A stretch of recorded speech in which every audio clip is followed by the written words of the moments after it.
नमस्कार दोस्तों, आज मैं लेकर आई हूँ सोमवती अमावस्या के व्रत कथा। सोमवती अमावस्या का व्रत करने से सुख सौभाग्य की प्राप्ति होते हैं और धन धान सभी से संपन्न रहते हैं। पुराणों के अनुसार एक गांव में एक गरीब ब्राह्मण रहता था।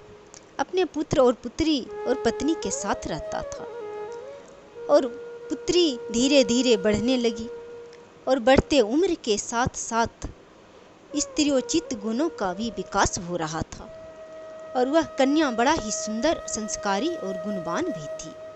परंतु गरीब होने के कारण ब्राह्मण अपने पुत्री का विवाह नहीं कर पा रहे थे। एक दिन उस ब्राह्मण के यहाँ एक साधु महाराज पधारे और साधु उस कन्या के सेवा भाव से अत्यंत प्रसन्न हुए और कन्या को लंबी आयु का आशीर्वाद देते हुए साधु ने कहा कि इस कन्या के हाथ में विवाह का योग नहीं है। तब ब्राह्मण दंपति ने साधु से इसका उपाय पूछा कि कन्या ऐसा क्या करे कि उसके हाथ में विवाह का योग बन जाए।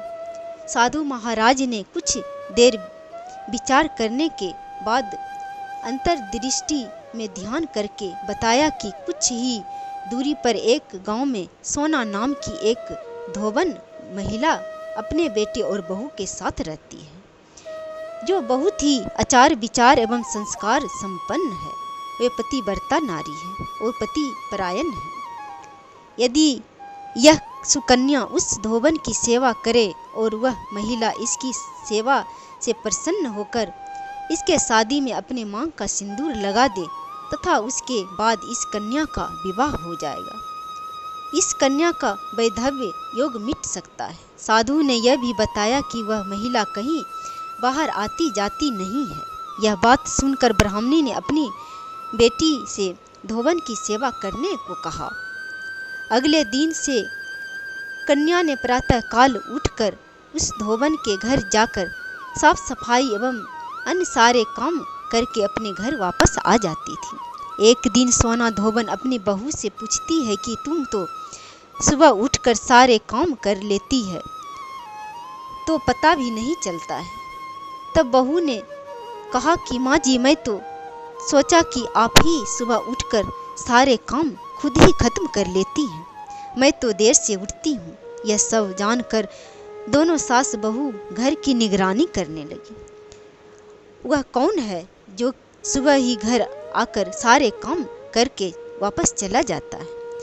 कई दिनों के बाद धोबिन ने देखा कि एक कन्या मुंह ढके अंधेरे में घर में आती है और सारे काम करने के बाद वापस चली जाती है। जब एक दिन उस कन्या ने सारे काम करके और जाने लगी, तब धोबन ने उसके पैरों पर गिर पड़ी और पूछने लगी कि आप कौन हैं और इस तरह छुपकर मेरे घर की चाकरी क्यों करती है।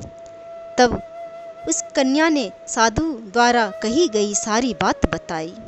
सोना धोबन पति परायण थी, अतः उसमें तेज था, वह तैयार हो गई। सोना धोबन के पति थोड़ा अस्वस्थ थे। उसने अपने बहू से अपने लौटकर आने तक घर पर ही रहने को कहा। सोना धोबन ने जैसे ही अपने मांग का सिंदूर उस कन्या के मांग में लगाया, सोना धोबन का पति मर गया और उसे इस बात का पता चल गया कि वह घर से निराजल ही चली थी। यह सोचकर कि रास्ते में कहीं भी पीपल का पेड़ मिलेगा तो उसे भावरी देकर और उसकी परिक्रमा करके ही जल ग्रहण करेगी।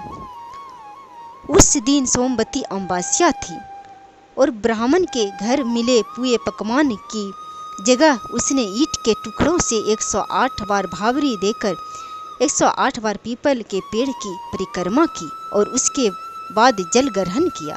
ऐसा करते ही उसके पति मृत शरीर में वापस आ गए और धोबन का पति जीवित हो उठा।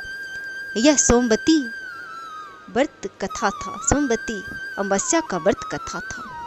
कथा अच्छा लगे तो कमेंट बॉक्स में जरूर लिखें। जय श्री हरि।